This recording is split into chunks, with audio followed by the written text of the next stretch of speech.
재미있는 고전 이야기.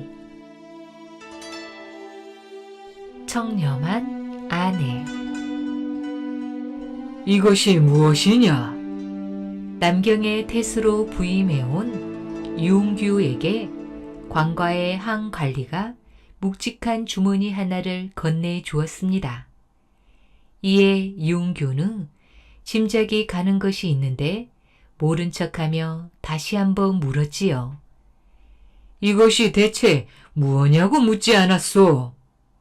관과의 관리는 유웅규의 비율을 최대한 맞추려고 애를 쓰며 대답했습니다. 약소합니다만 진상품입니다. 무엇이라? 진상품? 유웅규의 언짢아하는 모습에 관리는 눈치를 살피며 말했지요. 예, 아마 곧 여러 진상품이 더 들어올 것입니다. 진상품이라니? 내 알기로 백성들의 생활이 어렵다고 들었거늘 그들에게 도움은 주지 못할 망정 백성들로부터 착취한단 말이냐? 처음에는 진상품이 적어 언짢은가? 괜히 제일 먼저 가지고 와 화를 입은 게 아닌가라는 생각에 차차 많은 진상품을 받게 될 것이라는 말을 했던 관리는 오히려 유웅규의 화를 더욱 돋우고 말았습니다. 유웅규의 호령에 관리는 어쩔 줄 몰라 했지요. 의뢰 해온 일로 새삼스러울 것도 없는 일인데 이를 따지는 유웅규의 반응에 어찌 대처해야 할지 도무지 판단이 서지 않았습니다. 당황하는 관리의 모습을 보며 유웅규는 엄하게 말했습니다. 차후 또 한 번 이런 진상품을 가지고 백성들을 괴롭히는 이가 있으면 내 엄히 다를 것이니 명심하도록 하시오. 관리는 유웅규의 이 같은 처사에 당혹스러웠습니다. 그 무렵은 의종의 문란한 정치로 인해 관리들이 관례처럼 부정과 부패를 일삼던 때였습니다.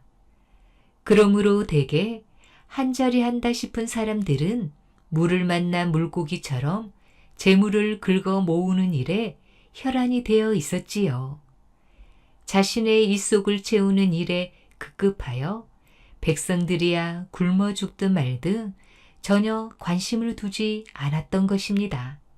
하지만 지금 남경의 태수로 부임해온 유웅규는 사람들이 지극히 당연한 것으로 여기는 일에 대해 크게 호통을 치고 있었습니다. 관리는 반신반의하며 얼떨떨한 표정으로 물러나왔습니다. 하지만 시간이 지나면서 유웅규라는 인물이 다시 없는 훌륭한 태수라는 것을 알게 되었지요. 유웅규는 태수로서 받는 녹봉 외에는 일절 어떤 것도 받지 않았으며 오로지 백성들의 안락한 생활을 위해 전념하였습니다. 그리하여 유웅규라는 인물은 역사의 한 페이지에 청렴한 인물로 기록되어 후세의 이름을 남기고 있습니다. 하지만 유웅규가 이렇게 청렴한 인물로 평가되기까지는 부인의 내조도 적지 않은 영향을 끼쳤습니다. 유웅규의 아내는 남편 못지않게 청렴했습니다. 아내가 한동안 병치레를 하고는 기력이 회복되지 않아 병상에 누워있을 때의 일입니다. 오랫동안 병으로 누워있던지라 아내는 입맛이 없어져 한 끼 식사하는 것조차 힘들어했습니다. 그런 마님을 옆에서 지켜보아야 하는 몸종은 자신이 더 애가 탔습니다. 도대체 남편이 태수면 뭐하나 싶은 생각까지 들 지경이었지요. 환자에게는 밥이 보약이거늘 맛있는 반찬 하나 만들어주지 못하는 형편이었습니다. 반찬이라고는 고작해야 남을 뿐이니 몸종은 속이 상해 어쩔 줄 몰랐지요. 그때 대문 밖에서 누군가 작은 목소리로 사람을 찾는 소리가 들려왔습니다. 몸종은 급히 나가 보았습니다. 청렴한 주인 덕에 태수의 집이라도 찾아오는 사람이 거의 없었기에 의아한 얼굴로 문을 열었지요. 문 앞에는 관가의 관리가 서 있었습니다. 그는 목소리를 낮추어 말했습니다. 마님은 어떠시냐? 관리의 물음에 몸종은 한숨을 쉬며 답했지요. 그저 그렇습니다. 관리는 혀를 차며 안쓰럽다는 표정으로 말을 이었습니다. 필경 드시는 것이 변변치 못해서 그런 것일게야. 내 그럴 것 같아 여기 꿩 한 마리를 가져왔으니 아무 말 말고 내가 알아서 마님이 드시게 해야 한다. 몸종은 관리의 배려에 자신도 모르게 큰 소리로 감사의 말을 했습니다. 감사합니다, 나리. 쉬, 조용. 내가 준 것이 들통나지 않게 조심해야 할게야. 내가 알아서 말씀드리고 마님이 잡수실 수 있도록 해야 한다. 그럼 난 이만 갈 테이니 아무쪼록 마님을 보살펴 드리는데 온갖 정성을 쏟도록 하거라. 유은규 부부의 성격을 잘 알고 있는 그는 조심스럽게 주위를 살피고는 돌아갔습니다. 몸종은 모처럼 얻은 꿩을 보며 신이 났습니다. 이것을 어찌 요리해야 마님께서 드시려나? 가만, 마님께 아무 말도 않고 요리를 했다가는 필경 드시지도 않고 나만 경을 칠 텐데 어찌한다? 몸종은 이리저리 궁리 끝에 빙그레 웃으며 마님께 아뢰었습니다. 마님, 쇳내가 잠시 저작거리에 갔다가 우연히 아는 친척을 만나 꿩 한 마리를 얻어왔습니다. 몸종의 말에 유은규의 부인은 천천히 자리에서 일어나 앉았습니다. 그래, 그 친척이 꿩을 줬단 말이냐? 예, 마님. 친척이 내가 언제 저작거리에 나올 줄 알고 꿩을 갖고 나왔더란 말이냐? 거짓을 말하는 몸종은 가슴이 철렁 내려앉아 말을 더듬거렸습니다. 아, 예, 좀 먼저부터 저에게 꿩을 주겠다고 하더니 마침 오늘 주려고 마님 댁으로 찾아오다가 저를 만난 것입니다. 유은규의 부인은 몸종의 얼굴을 가만히 바라보았습니다. 그 꿩은 임자에게 돌려주거라. 마님의 말에 몸종은 얼굴이 하얗게 변했습니다. 마님, 제가 잘못했사옵니다. 이 꿩을 관리가 주었다고 하면 마님께서 안 드실 것 같아 제가 거짓을 아뢰었습니다. 하지만 마님, 이왕 이렇게 받았사오니 드시고 몸을 추스르심이 어떻겠습니까? 유은규의 부인은 미소를 지으며 말했지요. 내가 이렇게 나를 생각하는 것은 내 고맙게 생각하느니라. 또 병중인 나를 생각해서 그것을 보내준 이의 정성도 고맙구나. 하지만 잠시 내 몸을 추스리고자 그것을 받는다면 지금까지 지켜온 태수 나리의 청렴 결백은 어떻게 되겠느냐.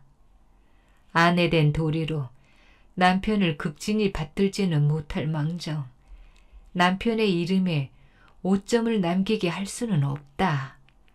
어서 돌려주거라. 마님이 이렇게 단호히 말했는데도 몸종은 그래도 아쉬운지 한마디 했습니다. 마님, 이까지 꿩이 무슨 뇌물도 아닌데 이웃 간의 음식을 나눠 먹는 것으로 생각하시면 안 되겠사옵니까? 그건 아니될 말이다. 물론 이웃끼리 돈독한 정을 키우기 위해 음식을 나누어 먹는 것은 좋은 일이다. 하지만 우리는 지금 이 한 고을을 다스리는 태수의 자리에 있는 집안이다. 아무리 사소한 것이라 할지라도 태수께서 지금까지 쌓아온 청렴 결백을 무너뜨리는 일을 삼가해야 하지 않겠느냐. 어서 돌려 주거라. 몸종은 더 이상 말을 하지 못하고 꿩을 들고 나와 그 길로 관리의 집으로 가서 돌려 주었습니다. 관리는 꿩을 받으며 혀를 찼습니다. 아니, 어쨌기에 이것을 다시 가져왔느냐? 내가 알아서 마님이 드시도록 하라고 내 그토록 일렀거늘. 몸종은 마님의 뜻을 이야기해 주었지요. 관리는 고개를 설레설레 흔들었습니다.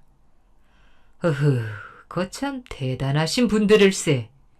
요즘 세상에 다들 자기 이익만 챙기는데 꽁 하나 가지고도 이러시니. 우리 나리 같은 분이 몇 명만 더 있었다면 이 나라가 이 꼴은 안 되었을 터인데. 관리는 이렇게 말하고는 꿩을 들고 집 안으로 들어갔습니다. 흔히 하는 말로 그 남편의 그 아내가 아닐 수 없습니다. 그러나 그렇게 꿩 한 마리조차도 쉽게 받지 않았던 부인의 철저한 내조가 있었기에 융규의 청렴 결백이 빛을 발할 수 있었던 것입니다. 김숙흥을 키운 어머니. 김숙흥 장군은 일찍이 아버지를 여의고 홀어머니 이씨 밑에서 자라났습니다. 김숙흥의 아버지는 임종하기 전 병석에 누워 아내에게 이렇게 한탄하곤 했습니다. 훌륭한 무장이 되어 만주의 오랑캐들을 무찌르는 것이 나의 소망이자 가업인데 내 이렇게 세상을 떠나려 하니 조상님들을 어떻게 뵐지 막막하고 원통하구려. 만일 당신의 뱃속에 있는 나귀가 아들이라면 내가 못다 이룬 꿈을 부디 그 아이가 이룰 수 있게 해 주시오. 그래야만 내가 지하에서 편안히 누울 수 있을 것 같소. 어머니 이씨는 남편의 한을 잊지 않고 김숙흥을 어려서부터 남달리 강하게 교육을 시켜 무사로서의 자질을 키우게 했습니다. 이씨는 아들에게 겨울에는 옷을 얇게 입히고 맨발로 다니게 하여 추위를 이기게 했고, 여름에는 겹겹이 옷을 입히고 버선까지 신겨 더위를 물리치게 하였습니다. 또한 이씨는 어린 아들을 데리고 산으로 가서 그곳에서 먹을 수 있는 것이라면 무엇이든 먹을 수 있도록 했는데, 토끼나 뱀은 물론 메뚜기나 두꺼비 등도 먹였습니다. 가끔 김숙흥이 먹기 어려워하면 어머니는 이렇게 말했지요. 내가 장차 무장이 돼서 전쟁터에 가게 되면 어떠한 일을 겪게 될지도 모른다. 사람이 먹을 수 있는 것은 무엇이든 먹어야 한다.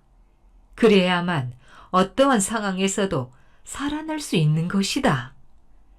어머니 이씨의 이러한 노력이 헛되지는 않아 청년이 된 김숙흥은 묵과의 장원으로 급제하여 북쪽 국경지대에 있는 구주의 별장으로 임명되었습니다.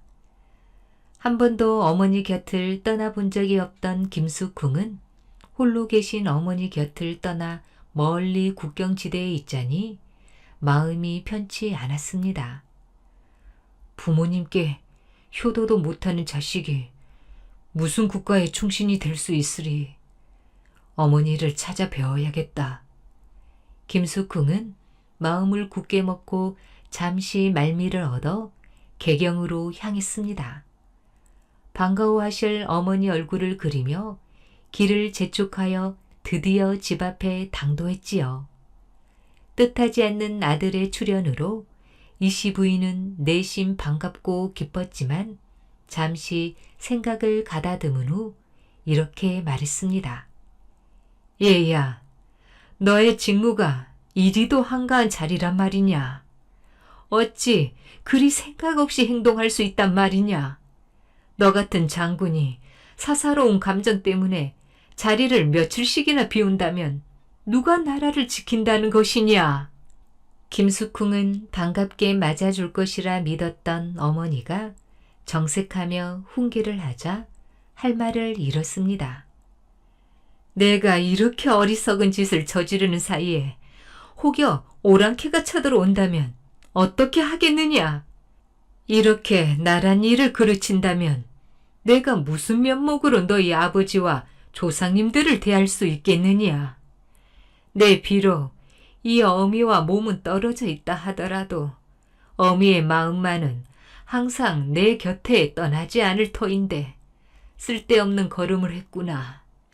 이제라도 얼른 돌아가거라. 가서 내가 할 일을 하거라. 어머니의 엄한 훈계에 잘못을 깨달은 김숙흥은 고개를 떨구었습니다. 헌종왕 원년 수십만 명의 거란군이 고려에 쳐들어와 온갖 만행을 일삼았습니다. 이때 거란군을 맞아 용감히 싸운 고려 장수들이 여러 있었는데 그중 누구보다도 맹렬하게 싸운 이가 김숙흥입니다. 김숙흥 장군은 거란군 2만여 명을 물리치고 거란족에게 잡혀간 인질 3만여 명을 구해내는 등 혁혁한 전과를 올렸으나 애석하게도 거란군과의 전투 중에 장렬히 전사하였습니다. 별자리 점성술. 저 애는 아무래도 전생에 별이었을 게야. 혹시 별귀신이 붙은 게 아닐까? 밤하늘에 떠있는 별이 뭐가 좋다고 매일 밤 저리 쳐다볼까? 밤하늘에 총총히 떠있는 별을 하루도 빼놓지 않고 바라보는 소년 최총진을 두고 하는 말이었습니다.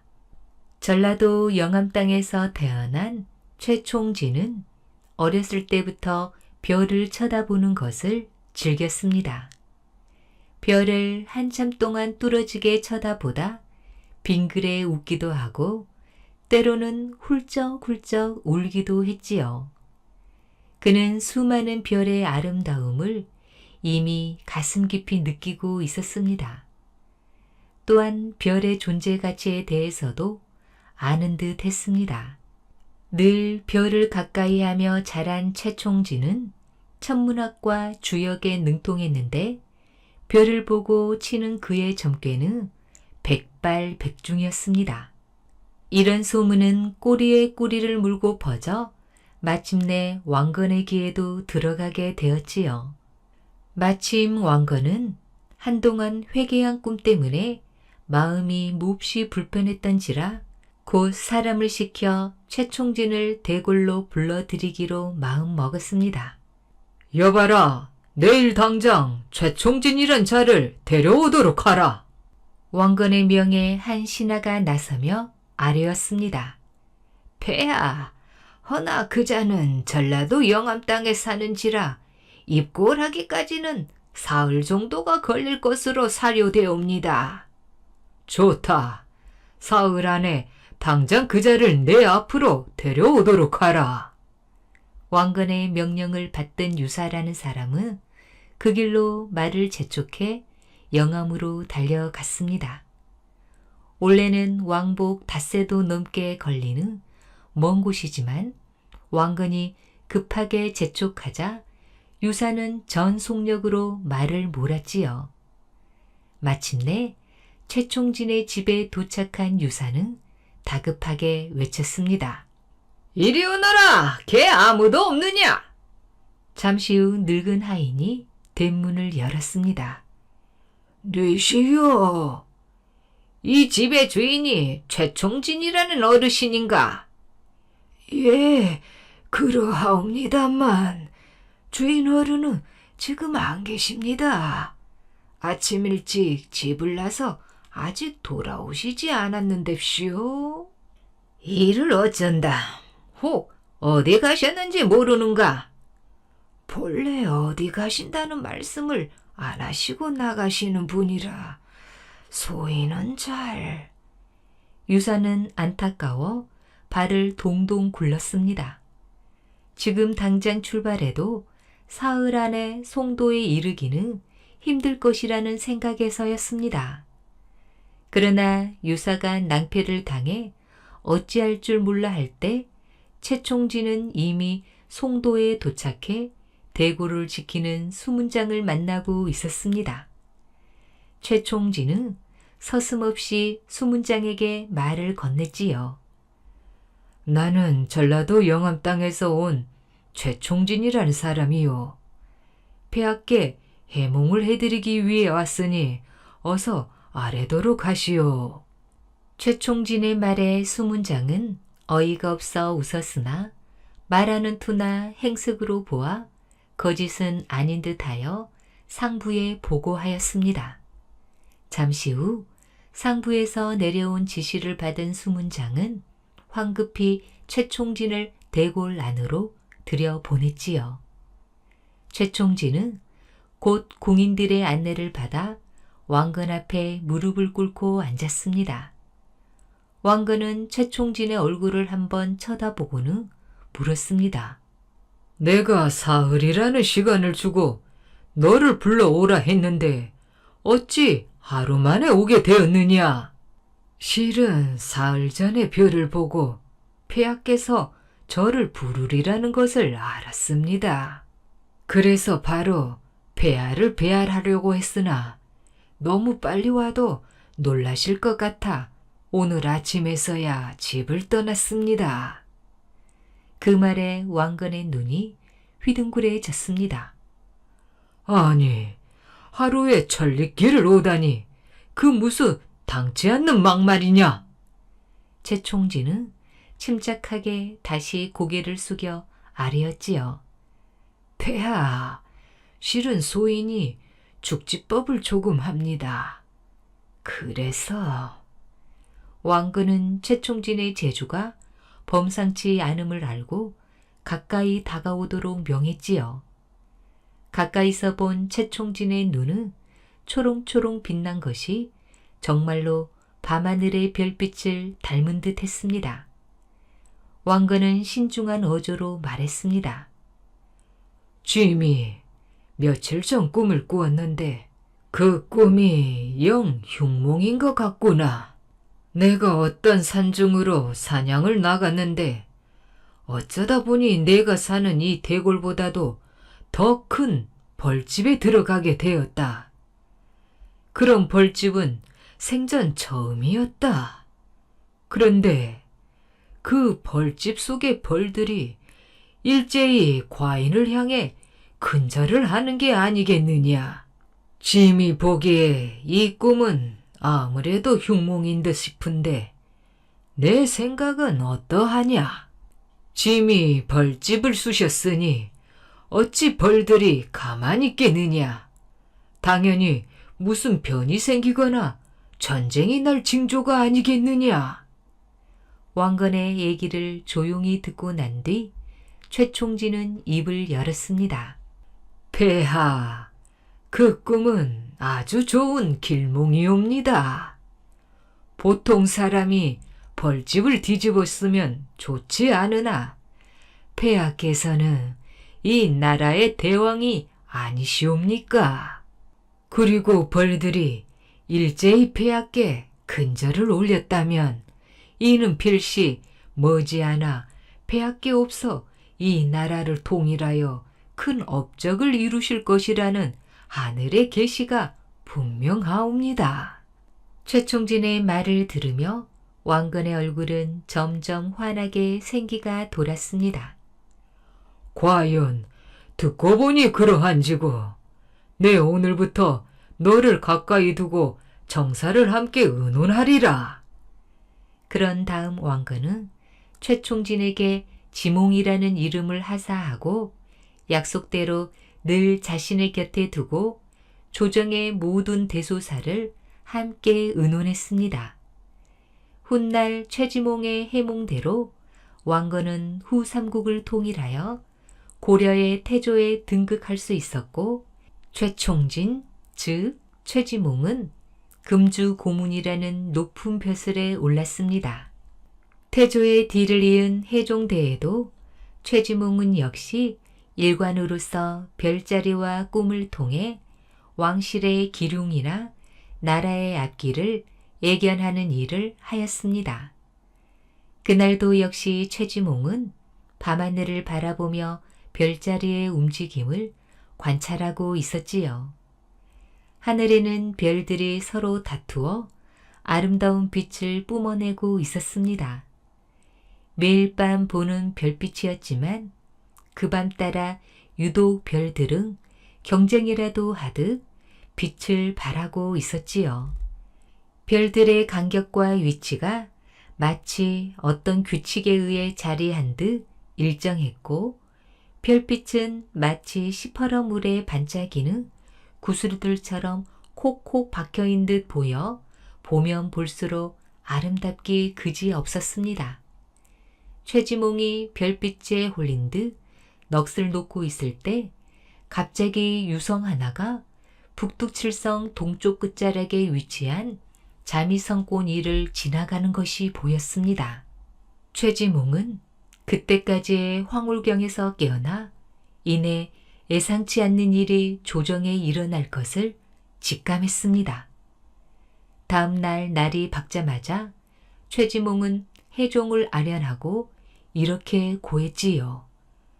폐하, 소신이 간밤에 천체의 움직임을 읽은 바로는 장차 나라에 큰 변란이 일어날 징조가 보였습니다. 하오니 폐하께서는 어소를 틈틈이 바꾸시는 것이 그 화를 면하시는 길이옵니다. 같은 어소에만 계시면 변을 당하기 쉬우니 자주 어소를 옮기시어 역적들의 음모를 미연에 방지하소서.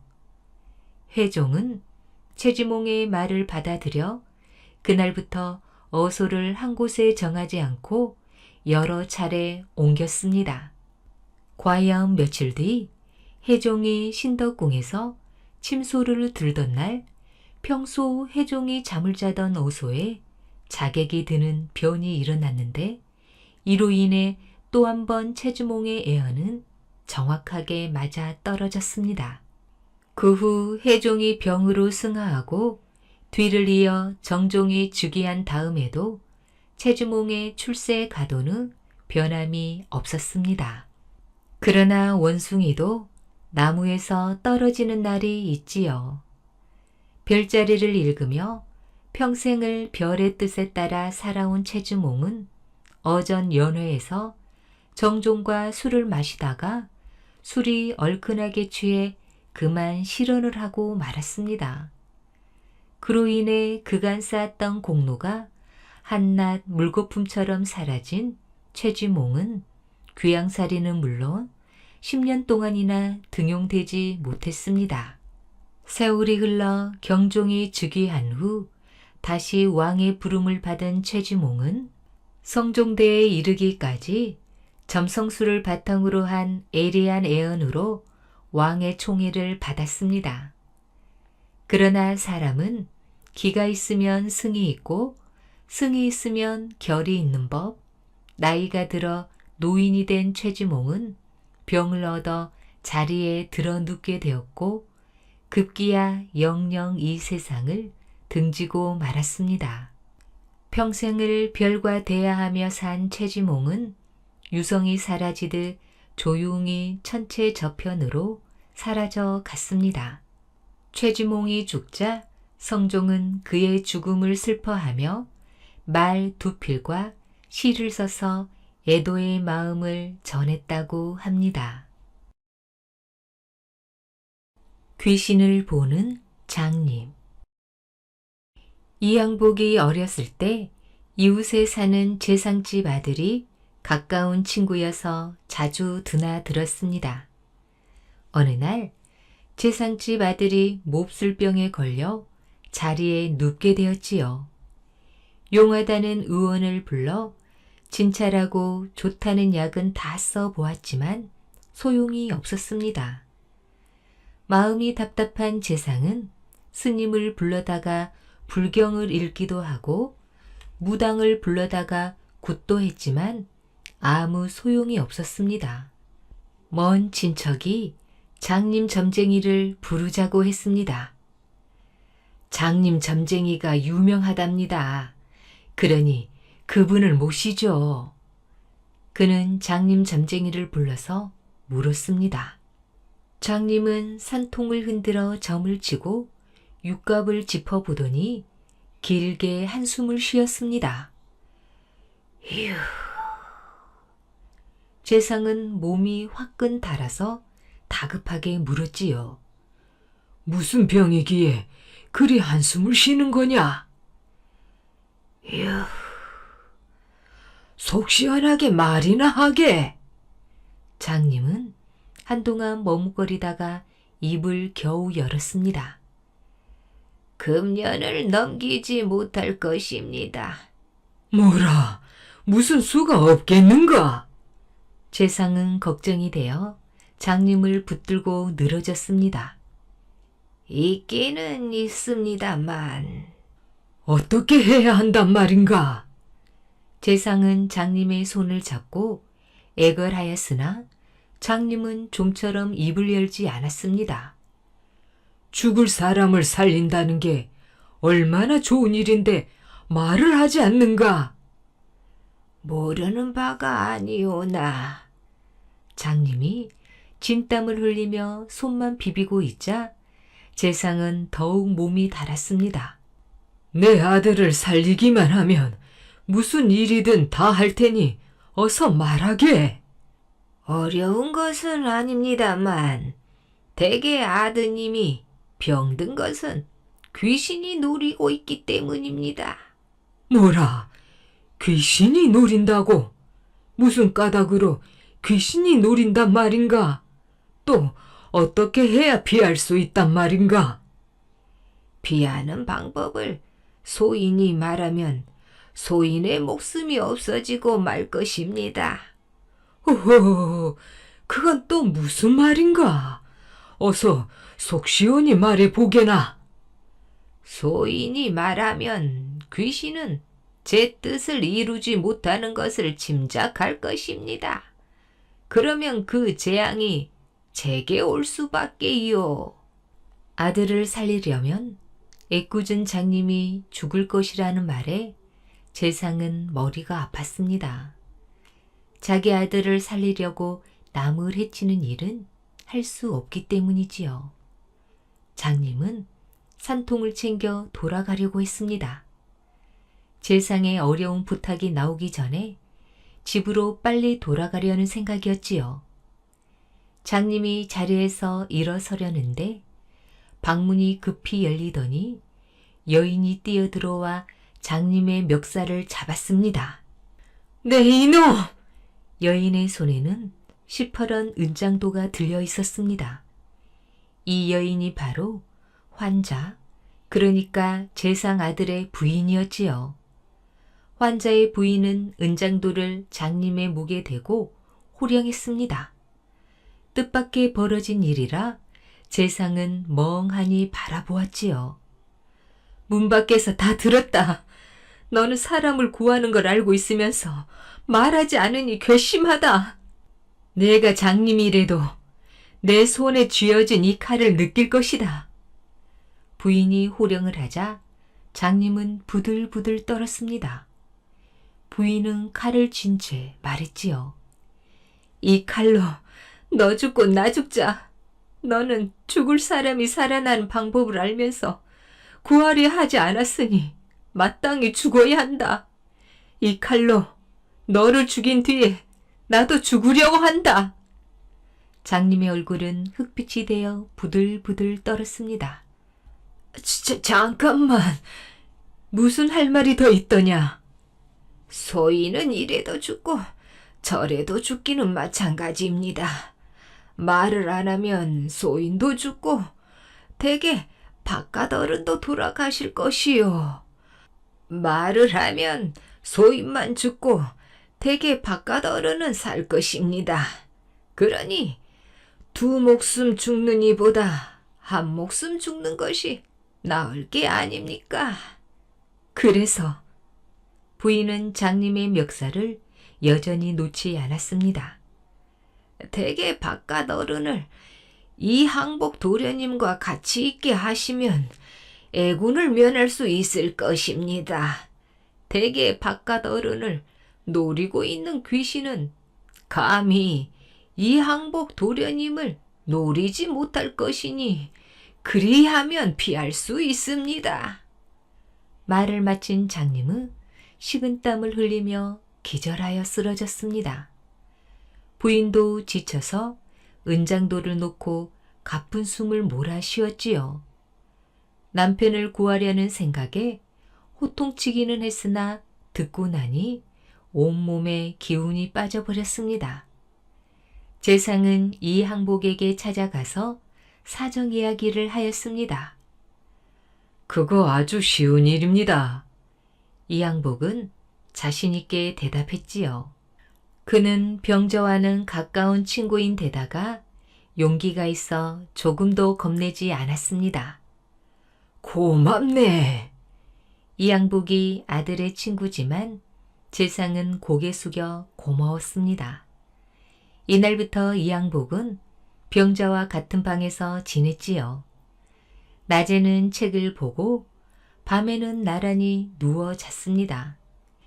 이렇게 하루하루를 지내다가 장님 말대로 위험하다던 그날이 다가왔습니다. 온 식구들은 잠을 이루지 못하고 조마조마하였습니다. 삼경이 되자 갑자기 음산한 바람이 불어왔지요. 바람은 방문 사이로 들어와 등장불이 깜빡깜빡 꺼질 것만 같았습니다. 갑자기 방 안 기퉁에서 칼을 든 귀신이 나타났지요. 눈은 불을 뿜는 듯하였고 입은 귀까지 찢어졌으며 손에 든 칼은 푸른 기운을 뿜고 있었습니다. 귀신은 당장이라도 병자에게 달려들 듯 하더니 옆에 이양복이 있는 것을 보고 머뭇거리며 말했습니다. 거기 좀 비키시오. 이양복은 꿈쩍도 하지 않고 빤히 귀신을 쳐다보았습니다. 귀신은 누워있는 병자를 칼끝으로 가리키며 말했습니다. 나는 이놈과 전생에 큰 원수가 되어 지금 죽이러 온 것이니 저자를 나에게 내주시오. 만일 내 말을 듣지 않으면 당신까지 죽이겠소. 맘대로 하구려. 이양복은 겁내지 않고 병자 옆을 떠나지 않았습니다. 귀신은 어떻게 할 수 없자 서성거렸지요. 그러는 동안 시간이 지났습니다. 새벽이 가까워지자 다급해진 귀신이 분하다며 이를 갈았습니다. 내가 이 양복에게 가까이 할 수 없다는 것을 누가 가르쳐 주었지? 아마 점을 좀 친다는 장님 녀석일 게야. 그놈이 아니면 신통하게 알아낼 자가 없지. 그놈을 그냥 둘 수 없다. 귀신이 홀연 사라지고 음산한 바람이 불어왔습니다. 재상의 아들이 죽음을 모면하여 식구들은 모두 기쁨에 넘쳤습니다. 병자는 눈에 띄게 회복했지요. 바로 이날 장님 전쟁이 집에서 정갈이 왔는데 장님이 죽었다는 것이었습니다. 재상은 장님을 후하게 장사 지내 주었습니다. 특히 재상의 며느리인 그 부인은 일생 동안 장님의 자손들을 잘 돌봐주었다고 합니다. 궁녀의 아들로 태어난 스님. 어느 겨울날이었습니다. 한 여인이 5살쯤 되어 보이는 사내 아이를 데리고 눈 쌓인 산길을 따라 올라갔습니다. 사내 아이는 추운 날씨에도 투덜대지 않고 잘 따라왔지요. 한참을 올라온 두 사람은 인적이 드문 절 앞에서 걸음을 멈추고 눈을 쓸고 있는 스님에게 말했습니다. 저, 큰 스님 계신가요? 실례하지만 누신지요? 저는 왕비마마를 모시고 있는 궁녀 고동령이라고 합니다. 여인은 공손하게 두 손을 모으며 대답했습니다. 저를 따라오시지요. 두 사람은 스님을 따라 큰 스님 방으로 들어갔습니다. 큰 스님은 자리에서 일어나 두 사람을 맞이했습니다. 여인은 말씨와 행동이 얌전하고 고상했습니다. 곁에 앉은 아이도 아직 어렸지만 의젓해 보였지요. 그래, 내 이름이 무엇이냐? 큰 스님이 사내아이에게 물었습니다. 제 이름은 무코자이고 올해 5살입니다. 여기 이분은 제 어머니이십니다. 아이는 또랑또랑 목소리로 대답했지요. 허허, 아주 야무진 녀석이구나. 절에는 무슨 일로 온 게지? 예, 큰 스님께 가르침을 받기 위해서 왔습니다. 나에게 가르침을 받아 무엇이 되려 하느냐? 저도 큰 스님처럼 훌륭한 스님이 되고 싶습니다. 제 어머니는 부처님이 태어나신 4월 8일에 해와 달이 품 안에 들어오는 꿈을 꾸고 저를 가지셨다고 합니다. 그러니 저는 반드시 훌륭한 스님이 될 것입니다. 스님은 껄껄 웃으며 여인에게 물었습니다. 부인, 아이의 말이 모두 사실입니까? 그렇습니다. 큰 스님께서 부디 이 아이를 거두어 주시기 바랍니다. 큰 스님은 웃음을 멈추고 아이의 두 눈을 보며 말했습니다. 내 이름이 무코자라 했느냐? 오늘부터 나와 함께 이 절에서 지내자꾸나. 여인이 자기의 아이를 절에 맡기는 데에는 분명 속사정이 있는 것 같았지만 스님은 더 이상 묻지 않았습니다. 그저 여인과 아이를 번갈아 보며 고개만 끄덕일 뿐이었지요. 무코자는 큰 스님 밑에서 열심히 부처님의 가르침을 공부했습니다. 16살이 되어서는 사람들 앞에서 직접 예불을 올릴 만큼 나무랄 데 없는 스님으로 자랐지요. 하루는 예불을 마치고 법당을 나오는데 한 여인이 무코자에게 다가와 두 손을 모으며 인사했습니다. 스님, 저를 모르시겠습니까? 누신지? 저는 대궐에서 왕비 마마를 모시고 있는 궁녀 고동령이라고 합니다. 그제서야 무코자는 그 여인이 자기의 어머님을 알아차렸습니다. 11년 전 어린 나이에 헤어졌던 어머니를 이제서야 만난 거지요. 어머니를 본 무코자는 가슴이 뛰었습니다. 그동안 잘 지내셨습니까? 예, 스님도 그동안 불법 공부를 많이 하신 것 같군요. 고동령은 무코자에게 지금껏 감춰두었던 이야기를 해 주었습니다. 스님의 아버지는 아굴마라고 하는 위나라 사신입니다. 그분이 고구려에 오셨을 때 그분과 저는 사랑에 빠지게 되었고 스님을 낳았지요. 하지만 궁녀는 다른 남자와 혼인을 할 수 없었기에 어쩔 수 없이 스님을 이 절에 맡겼던 겁니다. 고동령의 이야기를 다 들은 무코자는 마음이 아팠습니다. 아, 이제서야 아버지를 알게 되었구나. 그런데 왜 이제 와서 그런 말씀을 하시는지 알 수가 없습니다. 고동령이 낮은 목소리로 말했습니다. 스님은 이제 중국으로 건너가 불법을 더 깊이 공부하고 오셔야 합니다. 아버지를 찾아가면 도움을 주실 것입니다. 얼마 후 무코자는 중국 위나라로 떠났습니다. 그리고 고동령의 말대로 아굴마를 찾았지요.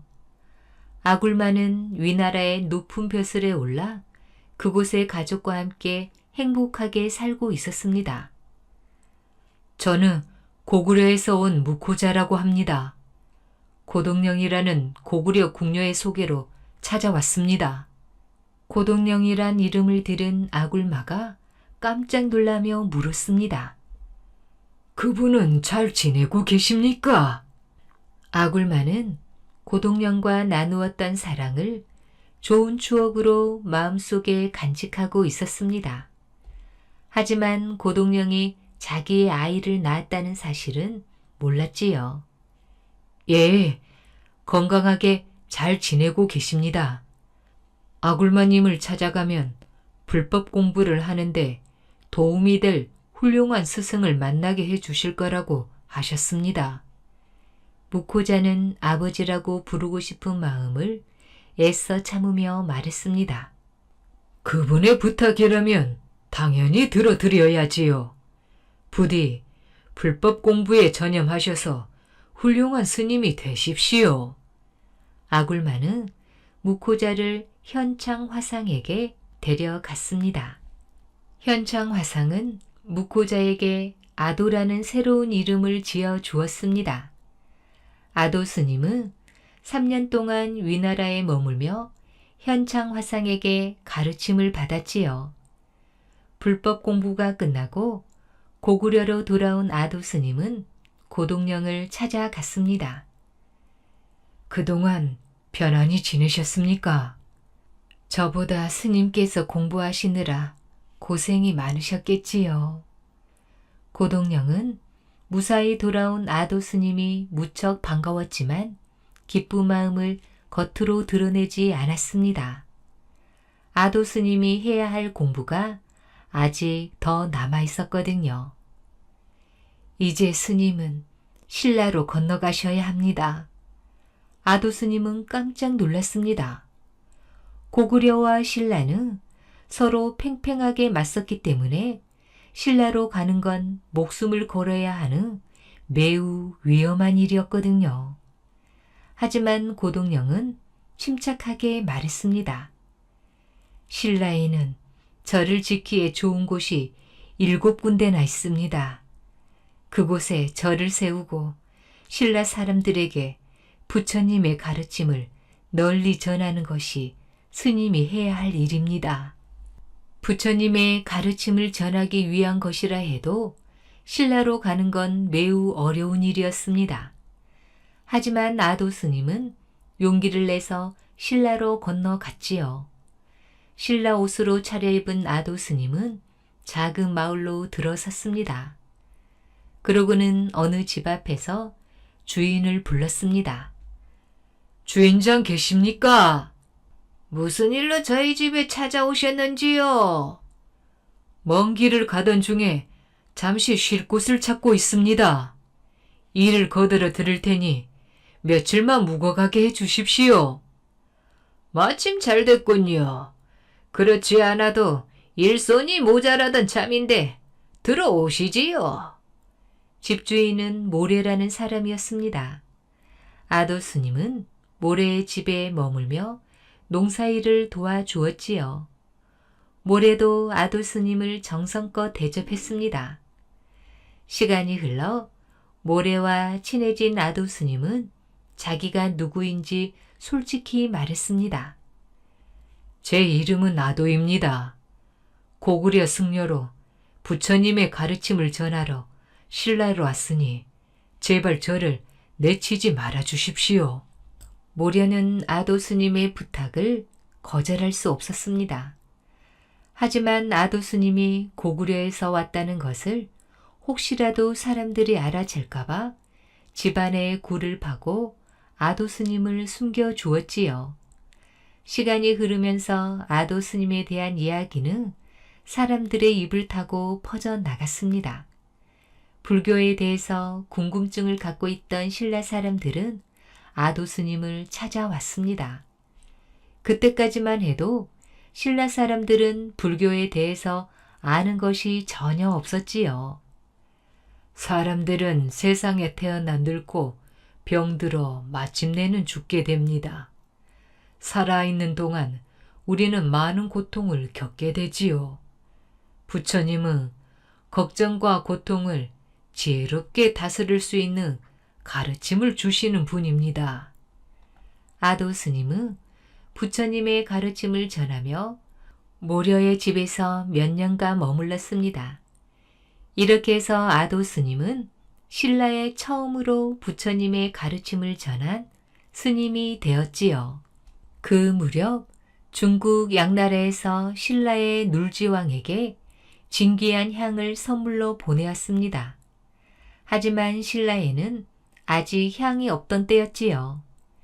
이웃에 있는 큰 나라에서 보낸 것이니 귀한 물건임에는 틀림없었는데 도무지 어디에 쓰는 물건인지 알 수가 없었습니다. 아도 스님이 이 소문을 듣고는 대궐의 한 신하를 불러 말했습니다. 이 물건은 향이라고 합니다. 향이라고요? 대체 어디에 쓰는 물건입니까? 향을 태우면 그윽한 향기가 풍기지요. 그 향기는 사람의 몸과 마음을 맑게 해줍니다.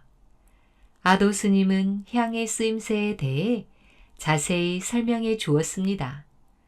얼마 지나지 않아 신하가 다시 아도 스님을 찾아왔습니다. 아도 스님, 공주마마가 병에 걸려 곧 돌아가실 듯합니다. 여러 의원을 불러 온갖 치료를 다 해보았지만 나을 기미가 보이지 않아 아도 스님을 모시러 왔습니다. 저와 함께 어서 대궐로 가시지요. 그때만 해도 신라 사람들은 병이 나면 치료를 하기보다는 무당을 불러다 굿을 해야 낫는다고 믿었습니다. 이 신하도 아도 스님을 무당으로 생각하고 찾아온 것이지요.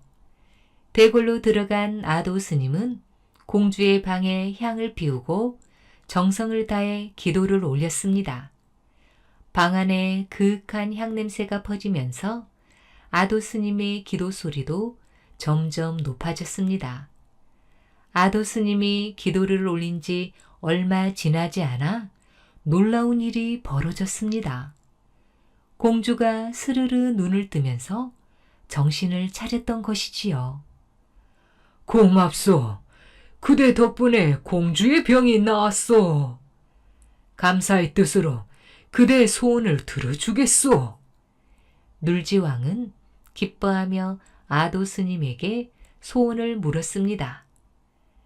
신라에 절을 세워 불교를 널리 전하고 싶습니다. 눌지왕은 아도 스님의 소원을 들어주었습니다. 아도 스님은 눌지왕의 도움으로 흑륜사를 세우고 신라의 불교의 가르침을 널리 알렸습니다. 아도 스님이 예불을 올릴 때면 하늘에서 꽃비가 내리기도 했지요. 시간이 흐를수록 불교를 믿는 신라 사람의 수는 점점 늘어났습니다. 그러던 어느 날 갑자기 아도 스님이 흑륜사를 떠나려 했습니다. 스님, 어디로 가십니까? 모려가 아도 스님을 붙잡고 물었지요. 제가 떠난 뒤에 칙순이 들어올 것이니 그것을 따라오십시오. 아도 스님은 수수께끼 같은 말을 남기고는 웃으며 사라졌습니다.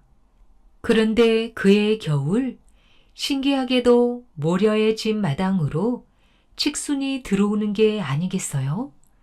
모려는 아도 스님의 말이 생각나 그 줄기를 따라갔습니다. 칙순이 닿는 곳에는 아도 스님이 서 있었지요. 아도 스님, 도대체 여기서 뭘 하고 계십니까? 잘 오셨소. 내가 여기에 절을 세우려 하는데 그대가 시주를 좀 해야겠소. 많이 할 필요 없이 그저 이 망태기에 담길 만큼만 하시구려. 아도 스님은 모려 앞에 망태기 하나를 내려놓고는 말없이 사라졌습니다. 여기에 담길 정도면 쌀 2마리면 충분할 텐데 겨우 쌀 2마리를 가지고 어떻게 절을 세우신다는 걸까? 집으로 돌아온 모려는 쌀 2마리를 망태기에 가득 담았습니다.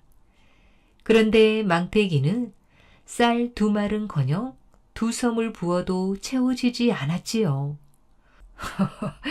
내가 아도 스님의 꾀에 넘어갔구나. 이렇게 모려가 시주를 하여 절이 하나 더 생겼답니다. 절이 다 지어질 무렵 절 주변에 때 아닌 복사꽃이 눈이 부실 만큼 활짝 피었습니다. 아도 스님은 절 이름을 도리사라고 지었지요. 그 후 아도 스님은 많은 사람에게 부처님의 가르침을 전하며 살다가 동굴 속에서 조용히 숨을 거두었습니다. 훗날 사람들은 아도 스님을 아도 화상이라고 부르며 존경했습니다. 찬란한 신라 불교의 역사 뒤에는 온갖 어려움에도 불구하고 평생토록 부처님의 가르침을 전한 아도 화상의 노력이 깃들어 있답니다. 오늘 준비한 이야기는 여기까지입니다. 더 재미있는 이야기로 다시 만나겠습니다. 꿀잠 주무세요.